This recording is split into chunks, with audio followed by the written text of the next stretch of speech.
My selfish father called me a burden and threw me out on my birthday, so I cut off everything they relied on. What happened next was worse than they could have imagined. I'm a 23-year-old guy who got labeled a burden by my dad and thrown out on my birthday. In response, I cut off every resource they relied on, and the fallout was worse than they could have imagined. I was living with my parents and younger sister in our rundown house, not because I was some slacker who couldn't get it together, but because my family literally couldn't function without me. My dad, Phil, hasn't worked in nearly 4 years. He got fired from the factory and never bothered to find another job. He always had an excuse. His back was acting up, no one was hiring, the economy was trash, or he was looking into opportunities. In reality, he just parked himself on the sofa, glued to cable news, griping about how the system screwed him over. My mom, Cheryl, worked part-time about 20 hours a week as a receptionist at a dental clinic, but her paycheck barely covered the mortgage. So who picked up the slack for everything else? That'd be me. Power bill? Tyler's got it. Water? Tyler's on it. Internet? Groceries? Gas for mom's car? All on me. I had a solid job that covered my own expenses, but the problem was I was footing their bills too, and no one ever said thanks. It was just assumed I'd handle it. My little sister, Mia, 16 and sharp as a tack, was navigating high school while tiptoeing around Dad's temper. She was the only one who'd actually show gratitude when I bought food or paid for her school supplies. Then there was my older brother, Liam, the family favorite. He'd moved out a couple of years ago but kept showing up for meals or to ask for cash. Dad treated him like he walked on water, even though Liam couldn't hold a job for more than a month and was always working on something. He'd feed Dad all the nonsense he wanted to hear, how the system was unfair, how Dad was overqualified for basic jobs, how we'd be fine if the economy wasn't a mess. Dad lapped it up like it was gospel. Meanwhile, if I suggested Dad apply at the local warehouse that was always hiring, I was suddenly disrespectful and clueless about the real world. Yeah, the real world where bills just pay themselves. The family dynamic was crystal clear. Dad was the head of the household who contributed nothing, Mom was exhausted and detached, Liam was the golden child who could do no wrong, Mia was practically invisible, and I was the human ATM. I told myself I stayed for Mia's sake. She needed someone stable in that chaos. But deep down, I was avoiding the truth about how toxic it all was. It's easier to keep your head down than admit your own dad sees you as a walking wallet. Dad and I barely spoke most days. He'd mumble a greeting when I got home from work, maybe ask for cash for smokes, but never about my life, my job, or my friends. Mom was slightly better, but not by much. She was so focused on keeping Dad calm that she had no energy left for anything else. Liam would roll in a few times a week, always right when dinner was ready, spinning tales about grand business plans or job leads that never panned out. Dad would nod along, saying, "That's my boy," while I sat there knowing I'd be covering next week's groceries. I had a routine. Every first of the month, I'd pay all the bills: electricity, water, internet, streaming services, even the family's cell phone plan. I sometimes skipped hanging out with friends just to make ends meet. Not once did anyone offer to chip in. It was just expected. One time, the internet got cut off because my paycheck was late. Dad lost it, yelling about how he couldn't watch his shows, like I'd failed at my one purpose.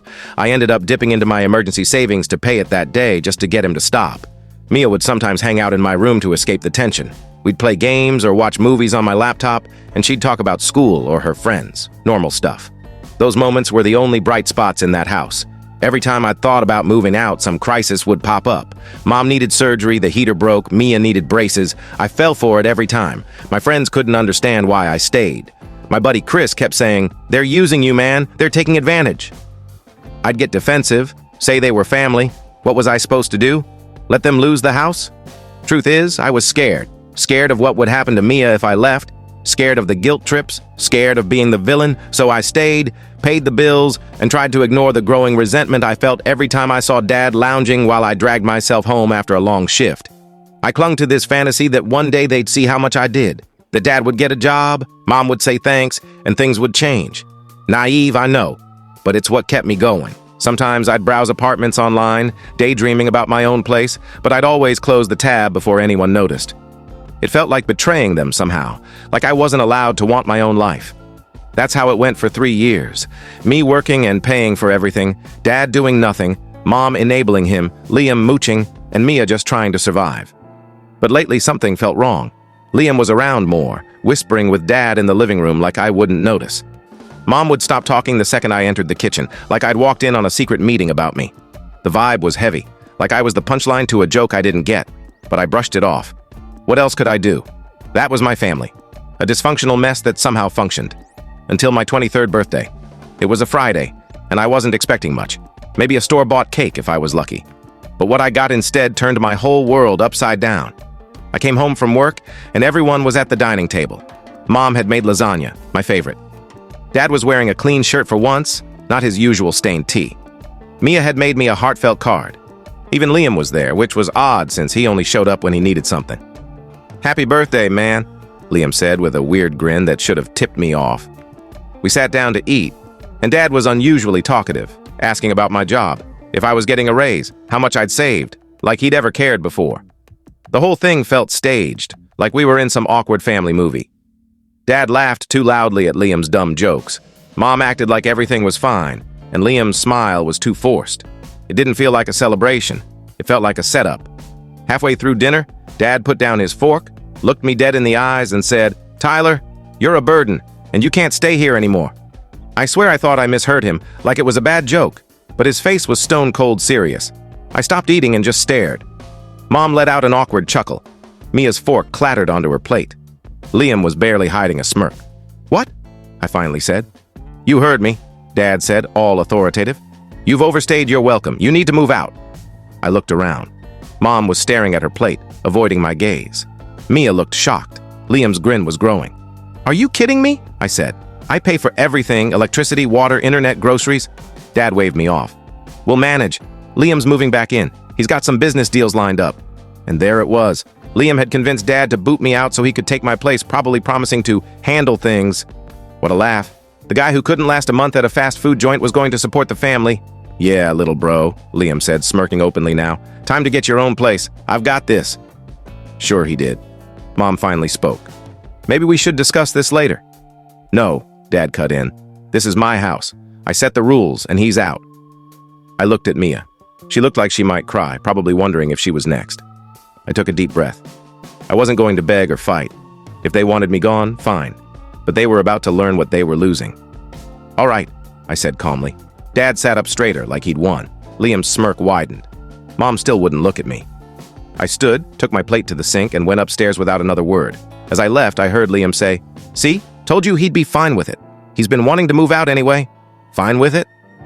They had no idea what was coming. I started packing, tossing my stuff into bags. No point staying where I wasn't wanted.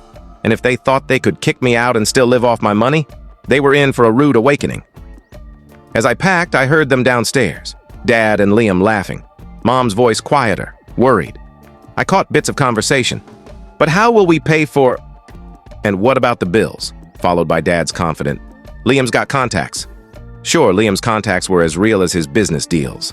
After an hour, Mia knocked on my door. I let her in, and she shut it behind her. "What the hell was that?" she whispered, her eyes red from crying.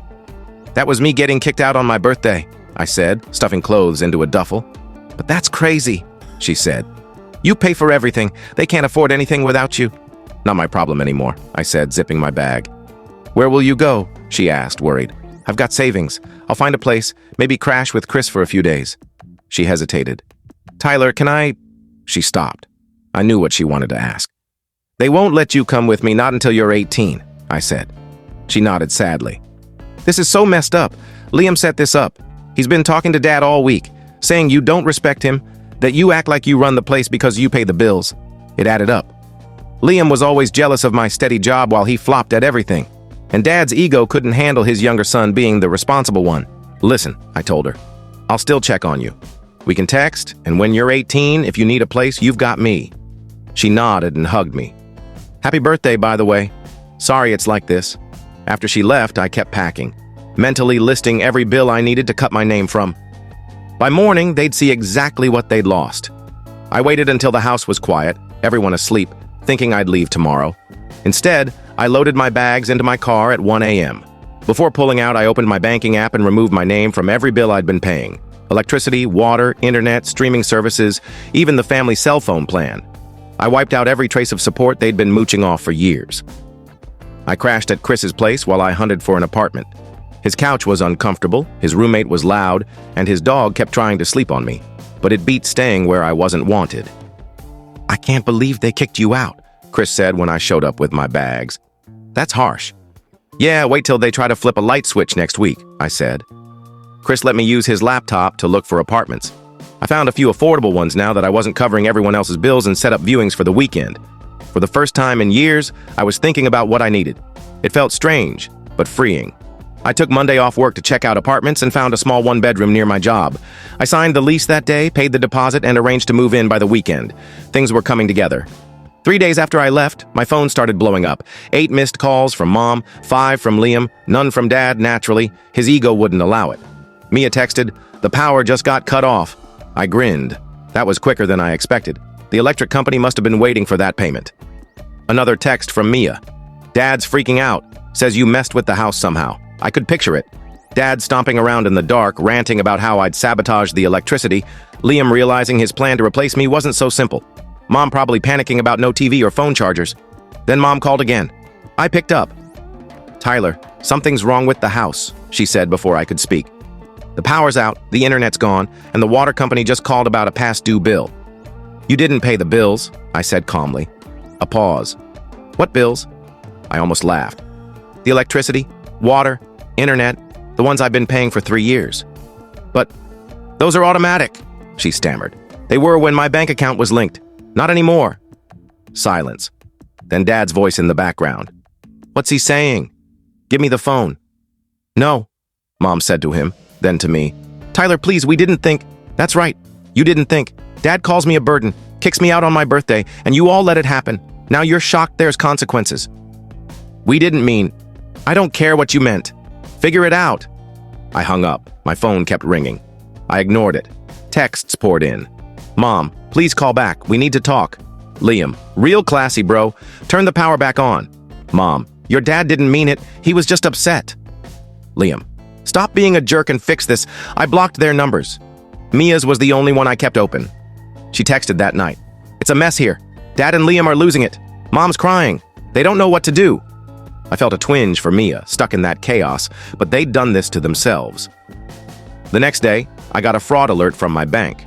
Someone tried accessing my account 3 times from my parents' IP address. I called the bank, locked everything down, and changed my passwords. Then I called Mia. "What's happening over there?" "It's bad," she whispered. "Liam and Dad were on the computer all morning trying to get into your accounts." "How?" "They found Mom's old notebook with your high school passwords." Mom kept an old book with all our passwords, just in case. They were desperate enough to try those, even though I hadn't used them in years. Mia said Liam was guessing my security questions. First pet's name, Mom's maiden name, while Dad searched my old emails on the family computer for reset links. Thankfully, 2-factor authentication saved me. They even tried calling the bank, with Liam pretending to be me, but he flubbed the security questions.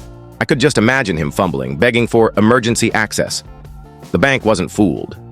Chris walked in while I was on the phone and mouthed, "You good?" I put Mia on speaker, and she filled him in. We spent the next hour securing my accounts, bank, email, social media, changed security questions to ones my family couldn't guess, enabled 2-factor everywhere. "What about your credit?" Chris asked. "Can they open accounts in your name?" I hadn't thought of that. I called the credit bureaus and froze my credit report. No way was I letting them ruin my financial future too. The next day, I moved into my new apartment and kept the address secret, even from Mia, just to be safe. I gave her my new email instead. She later told me the power and water were still off, and the electric company demanded a huge deposit because of past issues. They didn't have the cash. Then she hit me with the real kicker. Dad and Liam were convinced I owed them my savings and were talking about making me pay, not in a calm, let's talk way. Knowing Dad's temper and Liam's willingness to follow him, that was a dangerous mix. My stomach churned thinking about what they might do. I went full lockdown mode, checked every door, kept my phone charged, slept with a baseball bat nearby. Maybe overkill, but when you know what someone's capable of, you don't take chances. The next morning, Mia texted, "They were out all night, came back pissed. I think they were looking for you." "Great, they were hunting me now." I called Chris, told him Dad and Liam might be searching for me, and asked him not to share my location. He suggested calling the police, but I held off. Nothing had happened yet. I went to work but was on edge all day, checking my phone for Mia's updates. Nothing came, which I hoped was good. When I got home, I checked my mailbox and found a handwritten note. "We know where you live. This isn't over." My blood ran cold. Someone had followed me or found my address. They knew where I was. 2 nights later, I was at Chris's place, playing video games, still moving stuff to my apartment. We were mid-game when someone started pounding on the door like they wanted to break it down. "What the hell?" Chris paused the game. My stomach dropped. Don't open it, I said, grabbing my phone. The pounding got louder. Tyler, open the damn door! Liam's voice. Chris looked at me wide-eyed. Dude, what's... I'll handle it, I said, dialing 911. Just don't open the door. You can't hide forever, Dad shouted. You think you can ditch your family after all we've done? The irony was laughable. I told the 911 operator, my dad and brother are outside my friend's apartment threatening me. They're trying to break in. More pounding, then a louder thud. Not a fist, something heavier. I peeked through the peephole and saw Liam with a baseball bat, Dad behind him, face red with rage. They've got a weapon, I told the dispatcher. A baseball bat. They're hitting the door. Officers are on the way, she said. Stay on the line. Chris backed away, looking spooked. Your family's insane. The pounding continued, with Liam and Dad yelling threats. You ungrateful brat, you'll pay for this. You owe us. Then the door flew open, and Liam shoved his way in, eyes wild, bat still in hand. Before I could react, he dropped the bat, grabbed my shirt, and yanked me forward, nearly choking me. You think you can screw us over? He hissed, face inches from mine. You think you can leave us high and dry? Let go! I gasped, struggling, but his grip tightened. He looked ready to hurt me. Suddenly, noise behind me. I turned, barely able to breathe, and saw 2 cops stepping in. The bat lay where Liam dropped it. One officer stepped forward. These men were threatening you? I nodded, catching my breath. That's my dad and brother. They tried to break in with that bat. The cops moved fast, separating them, asking questions. Dad switched to a calm tone, like they were just visiting. We just wanted to talk. But Liam couldn't keep it together, shouting, He abandoned us, left us with no power, no water. The officers exchanged looks. One turned to me. Do you want to press charges? I looked at Dad, his face shifting from anger to shock. Liam kept ranting, making it worse. Yes, I said, steadying my voice. I want to press charges. The cuffs clicked on their wrists. Dad's face twisted like he couldn't believe it. Liam kept struggling, yelling, until they shoved him into the squad car. As they were led away, Dad shot me a look of pure hatred. This is how you treat family? The family, I muttered, watching the police lights fade. That night, Mia called, crying. They arrested Dad and Liam. Mom's losing it, saying it's your fault. They showed up with a bat, Mia, I said. What was I supposed to do? She paused. I know, I'm not blaming you, it's just... everything's falling apart. Mom's trying to get bail money, she added. With what? She has no savings. Silence. We both knew the truth. They were broke without me. Be careful, I told her. Lock your door. If Mom starts acting weird, call me. I hung up, feeling relief that Dad and Liam were gone for now, worry for Mia, and a strange calm. The next morning, Mia texted, Mom's going through your room, selling your stuff. I called her. What's she selling? Everything, Mia said. Your old console, your TV. She took your laptop to the pawn shop. I was livid. That's theft. Those are mine. She says anything you left belongs to the house now. I called the police, reported the theft, then drove to the house to grab what was left. When I pulled up, my stomach sank. My motorcycle, which I'd left at my friend Dave's for safekeeping, was in the driveway. Someone had hot-wired it or found the spare key in my desk. The tank was nearly empty with new scratches on the side. Mom opened the door, arms crossed. Oh, now you show up. You stole my bike, I said, keeping my voice even. She shrugged. It was just sitting at Dave's. You weren't using it. The casual admission floored me. It's mine. How'd you get it? Liam hot-wired it, she said, then stopped, avoiding the arrest topic. Give me the key, I demanded. We need money, Tyler, she said, like that excused it. Your dad and brother are in jail because of you. They're in jail because they tried to break in with a bat, I said. Give me the key before I call the cops again. My tone must have spooked her. She went inside, came back, and threw the key at me. There. Happy? I'm getting my stuff, then I'm done. I walked past her. Mia was in the hallway, looking nervous. She sold your laptop and gaming PC, she whispered. I closed my eyes, staying calm, then faced Mom. Where's the money from my laptop? We needed it for bills, she said defensively. That was it. I texted every pawn shop in town with photos of my laptop and PC, saying they were stolen and I'd reclaim them. Then I turned to her. You've got 24 hours to get my money or I'll hit every pawn shop and take my stuff back. If it's gone, you'll owe me every penny. I'll take whatever's in this house if I have to. Her face paled. Tyler, you can't mean that. Dead serious, I said. You should have thought twice before kicking me out and selling my stuff. She stood there, speechless, as I grabbed the last of my things. Before leaving, I looked her in the eye. I'll be back tomorrow. No money? I start clearing this place out. Furniture, appliances, whatever. Mia stood beside me, shaken. "Is this really happening?" "Yeah," I said. "It is." I spent the next hour packing what was left. Clothes, books, a few keepsakes. Most of the valuable stuff was gone.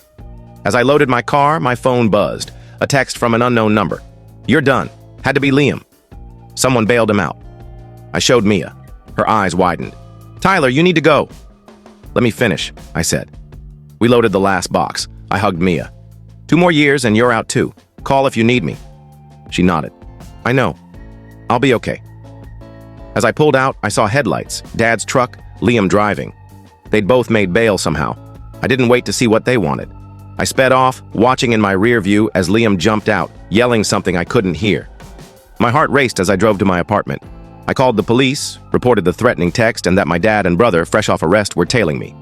"We'll send a patrol car," the dispatcher said. "Lock your doors. Don't answer for anyone." I did just that, sitting in my dark apartment, jumping at every noise. The patrol car passed by a few times, no sign of Dad or Liam. Around midnight, Mia texted, "Dad's talking about getting a gun to end this." Liam mentioned a friend who sells them. I reported the threat, forwarding the text. 20 minutes later, Mia said the cops took them. I could finally breathe, but I knew it wasn't over. The next few weeks were chaos. Dad and Liam got charged with attempted breaking and entering, threats, and more. Mom got charged with theft for selling my stuff. I couldn't find my laptop or PC, so I pressed charges. They all got court dates. Mia stayed with our aunt since everyone else was in jail or on bail. I focused on my life, set up my apartment, threw myself into work, hung out with friends. My paycheck was finally mine. It felt good. Court came and went. Dad and Liam got probation for the break-in and threats. Mom got community service for theft. The house went into foreclosure. Nobody paid the mortgage. It's been 2 years since it all happened. Mia turned 18 last spring and moved in with me the day after her birthday. She'd had her stuff packed for weeks. She's in college now, studying computer science, killing it. We split rent and utilities, and she's the opposite of my parents. Pays on time, cleans up, actually grateful. Funny how that works. My parents lost the house 6 months after everything went down. No shock, the mortgage was unpaid for months. They couldn't afford another place, so they landed in a cheap apartment complex. Dad still doesn't work. Mom picked up more hours at the dental office, but it barely covers rent. Liam couch surfed, still chasing business opportunities that never happen. Last I heard, he got arrested for selling drugs. Probably his real opportunities. The restraining orders against Dad and Liam expired after a year, but they haven't contacted me directly. They either got the message or ran out of steam for drama. Mom tried reaching out. Cards on my birthday and Christmas. Then emails, always the same. "We're family. I miss you. Can't we move on?" No real apology, no admission of how messed up it was. I ignored her for a while. Then 6 months ago, I replied. A short email saying I wasn't interested in reconnecting with people who treated me like a bank, kicked me out on my birthday, tried to break in with a bat, stole my stuff, and threatened my life. I said any relationship would need a real apology and proof of change. Her reply? "We were desperate. You have to understand," still excusing it. That was it. I blocked her email and moved on. Life's good now. I'm dating an awesome girl who likes that I'm responsible with money. I have my own place with Mia, my own car nobody steals, and bills I pay because I choose to. Mia still texts Mom sometimes, but keeps boundaries. No address, no money, no guilt trips. She's smart like that. So, what are your thoughts on this story? Do you agree with what happened, or do you see it differently? Let us know your opinion in the comments. We'd love to hear from you. And if you enjoyed the video, make sure to give it a like, subscribe to the channel, and hit the bell icon so you don't miss any of our upcoming stories. See you in the next one.